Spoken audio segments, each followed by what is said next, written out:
Dan untuk membahasnya lebih lanjut sudah bergabung bersama kami Guru Besar Bidang Keamanan Internasional UKI ada Prof. Angel Damayanti. Selamat pagi Prof. Angel. Pagi Prof.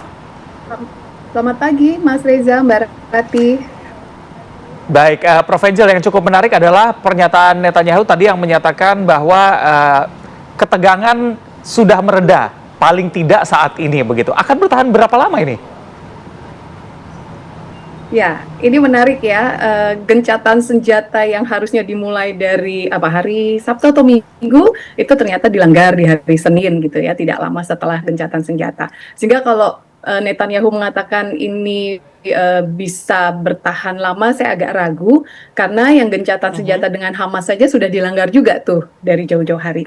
Artinya, apakah ini bisa bertahan lama itu tergantung dari Netanyahu-nya sendiri. Netanyahu mampu menahan diri gitu ya, dan itu tentu akan mendorong pihak lain terutama Iran atau Hamas juga bisa lebih menghormati. Kemudian yang paling penting juga kemampuan Amerika Serikat dalam hal ini Presiden Trump untuk melakukan semacam deterrence gitu ya, efek gentar memaksa untuk Israel bisa menahan diri, tidak melakukan serangan pada masa diberlakukannya gencatan senjata. Itu menurut saya Mas Reza. Ya Prof, kalau berbicara mengenai ini kan masih ceasefire ya, masih gencatan senjata, dan rencananya kalau kita baca di media online Donald Trump ini akan bertemu dengan Iran next week begitu. Apa mungkin yang bisa dilakukan, komunikasi, kesepakatan seperti apa yang dapat didorong oleh Amerika Serikat dalam pertemuannya nanti dengan Iran? Ya, di satu sisi Iran itu kan sangat berharap untuk bisa melanjutkan program pengayaan uraniumnya atau nuklir untuk tujuan listrik, kebutuhan energi di dalam negerinya. Artinya kalau memang Amerika juga mau didengar oleh Iran, ya jangan semuanya maunya Israel atau maunya Amerika saja yang dia paksakan, tapi juga kebutuhan dari Iran ini juga harus didengar dan difasilitasi. Sehingga kedua belah pihak, Iran maupun Israel, dua-duanya merasa terfasilitasi oleh negara besar dalam hal ini, atau mediator ya dalam hal ini Amerika Serikat, sehingga itu bisa melunakkan sikap Iran, sekaligus juga bisa menjamin Israel untuk bisa lebih menerima Iran dalam program pengayaan uranium untuk kebutuhan energi di dalam negerinya. Itu menurut saya, Mbak.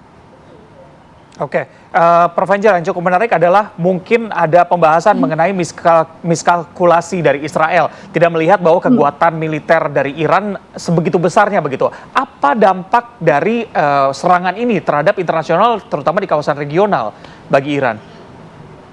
Ya, dampak serangan Israel ke Iran itu maksudnya, atau dampak serangan Iran ke Israel? Kekuatan militer dari Iran sendiri yang sepertinya tidak dibayangkan oleh Israel begitu.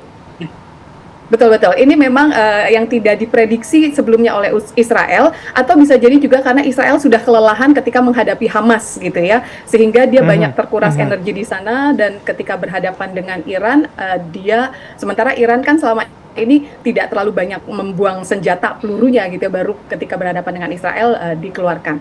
Dan ya itu tadi salah perhitungan, karena dianggapnya Iran bukan tidak memiliki terlalu banyak, tapi kenyataannya punya cukup banyak, bahkan bisa melumpuhkan Iron Dome-nya Israel. Nah, di sini buat kawasan ini juga menjadi semacam bisa dua sisi ya Mas, artinya bisa menimbulkan kekhawatiran bagi negara-negara yang memang melihat Iran sebagai ancaman, terutama misalnya Arab Saudi atau negara-negara yang sudah punya kesepakatan damai dengan Israel dan punya kerjasama atau sebagai mitra strategis dari Amerika Serikat. Iran bisa dianggap sebagai sebuah ancaman gitu.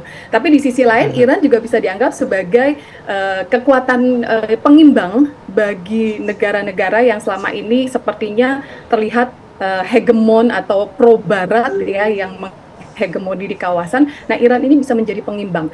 Walaupun saya agak ragu juga dengan konsep balance of power dari realisme ya, pandangan realisme dalam HI, karena ternyata perang Iran Israel ini kan bukti kegagalan balance of power, bukti kegagalan aliansi untuk mencegah perang, karena nyatanya terjadi perang. Itu yang saya pahami, Mas Reza. Oke, Prof, mungkin nanti kita akan dalami juga terkait kalau pernyataan dari Presiden Iran mengatakan negaranya akan tetap berkomitmen gencatan senjata selama Zionis Israel ini tidak melanggar gencatan senjata. Tapi kalau kita masih ingat begitu ya beberapa kali gencatan senjata yang terjadi antara Israel dan Gaza Palestina kemudian diingkari. Apakah saat ini Anda melihat nantinya Israel memiliki komitmen yang lebih kuat untuk tetap taat selama masa gencatan senjata? Tapi kita tahan dulu ya. Kita akan kembali saat lagi tetap bersama kami di Apa Kabar Indonesia Pagi. Baik, kembali kita melanjutkan perbincangan, Prof. Menyambung pertanyaan saya tadi, bagaimana komitmen kedua negara ini untuk tidak melanggar gencatan senjata? Dan kalau misalnya pertemuan antara Trump dan juga Iran ini gagal, komunikasinya tidak terbentuk, tidak ada kata temu, gitu, titik temu ya, skenario terburuk akan seperti apa kalau Prof melihatnya? Apakah akan kembali ke konflik terbuka, eskalasi lebih luas, bahkan ke regional?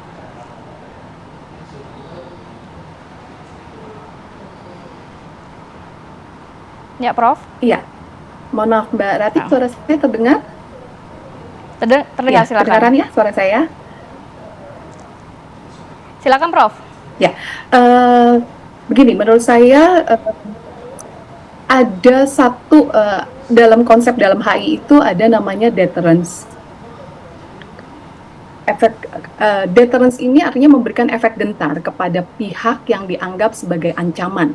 Dalam hal ini, kalau mau berhasil gencatan senjata, dibutuhkan katakanlah kepastian atau keteguhan hati dari para pihak untuk menjalankan apa yang diusulkan di dalam gencatan senjata tersebut, artinya sama-sama menahan diri. Ada pihak yang katakanlah Iran dan Israel dalam hal ini harus punya keteguhan, political willingness gitu ya, untuk sama-sama menahan diri, tidak melakukan serangan lebih dulu atau tidak membalas dan seterusnya. Kemudian ada katakanlah pihak ketiga, dalam hal ini Amerika, mediator yang memang bisa memberikan efek gentar kepada kedua belah pihak. Artinya kalau ada salah satu pihak yang melanggar kesepakatan, maka akan ada dampak-dampak tertentu, akibat-akibat tertentu yang cukup keras, yang membuat mereka berpikir untuk tidak untuk intinya mereka untuk patuh lah, untuk mentaati apa yang disepakati bersama. Artinya dalam hal ini harus ada pihak lain, pihak ketiga yang memang cukup kuat untuk memberikan efek gentar. Nah, jika kondisi-kondisi ini kemudian tidak terpenuhi, itu yang tadi Mbak Rati sampaikan, itu menjadi kekhawatiran, Mbak. Bisa jadi perangnya bukan hanya dalam skop regional, tapi menjadi internasional. Keterlibatan Amerika Serikat kalau dia tidak bisa menunjukkan kesungguhan dan malah memancing pihak eksternal lainnya, katakanlah dalam hal ini Rusia yang mendukung Iran, nah ini malah tadi membuat konflik menjadi semakin luas. Itu yang saya prediksi, Mbak. Oke, Prof. Angel, menurut Anda kehadiran Amerika yang diwakili oleh Donald Trump di sana sudah cukup atau butuh ada pihak lainnya supaya lebih seimbang begitu kedua belah pihak masing-masing ada penengahnya? Ya, ini pertanyaan bagus, Mas. Artinya apakah misalnya ada pihak katakanlah Rusia atau China gitu ya, Tiongkok untuk yang lebih pro ke Iran supaya kondisi balance of power gitu ya, balance of hegemoni itu bisa cukup mencegah timbulnya konflik yang meluas.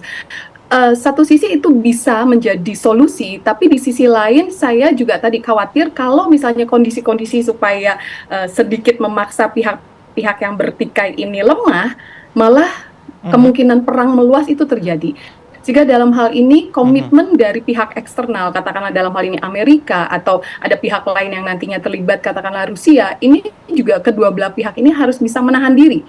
Karena kalau dua-duanya ini terpancing, ya tadi malah menjadi semakin luas. Karena melihat konflik di Timur Tengah ini, Mas Reza, Mbak Rati, tidak bisa hanya melihat konflik bilateral antara Iran dan Israel gitu ya, atau semata-mata hanya konflik Hamas dan Israel. Tapi ini kawasan plus global, karena rebutan pengaruh global itu kuat sekali di kawasan Timur Tengah ini.